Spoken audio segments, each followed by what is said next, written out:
Guys, I found the first indie game with Bible scriptures. Yes! Yes! How long? It's been so long. I haven't seen any. Look. This is crazy. Angeline era. What are you? You're doing it right. I don't. Now this is beautiful right here. Come on now. Finally. What's up, guys? Vince right here, and yeah, Angeline era. I never thought I would see a game that would have Bible scriptures in it in the most authentic way of, I guess, the Angeline era, which is the angels.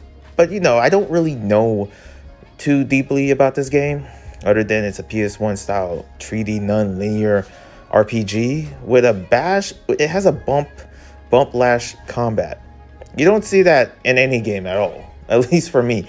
I know someone mentioned when they were doing a review of the game, they said like, hey, the bump lash was something from the GB or GBA or something like that. I don't know. It's a very small game, but I kind of forgot what the name of the game they're mentioning.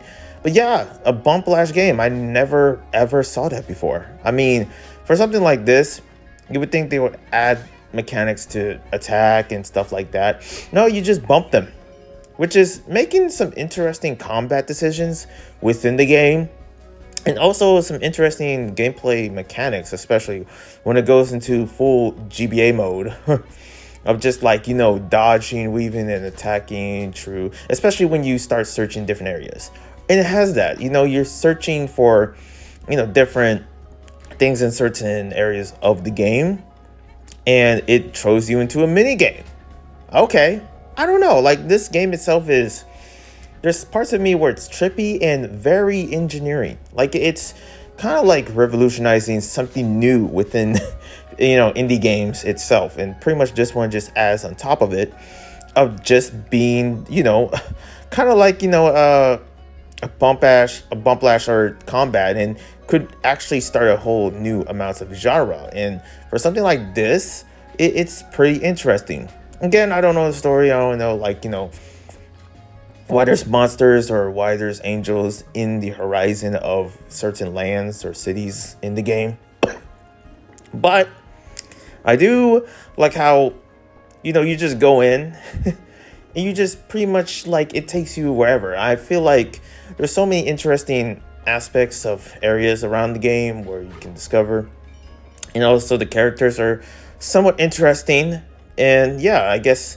especially when what could be the story be? Is it heavily guided from scripture, or is it just something that I guess the makers of it were inspired and they just made something like this in its own way? And I feel like for many new games like that, that's definitely something that should happen, putting some amazing, ideas within the Bible and pretty much adding on to a game like this.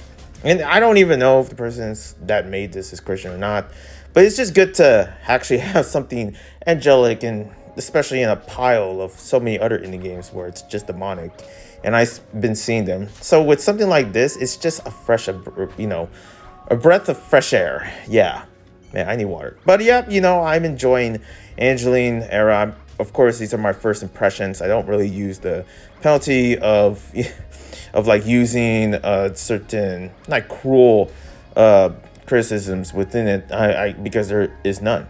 Also, when it comes to the game, I guess I just add with the weapon. That's it. There's parts of me where it's hard because there's a certain rhythm to take down bosses here and there, and they're quite interesting. But man, the first boss, I was trying to do my best. I don't know. I think I was sucking. I guess. But yeah, good game. Angeline era, check it out. For something like this, would it be counted as an RPG? I guess to me it is. I don't know. I just said RPG because it just sort of smells like RPG elements in it, even though I can't smell the game. But other than that, yeah, one love to peace, and I give it you know what? I'll give it an 8 out of 10. God bless.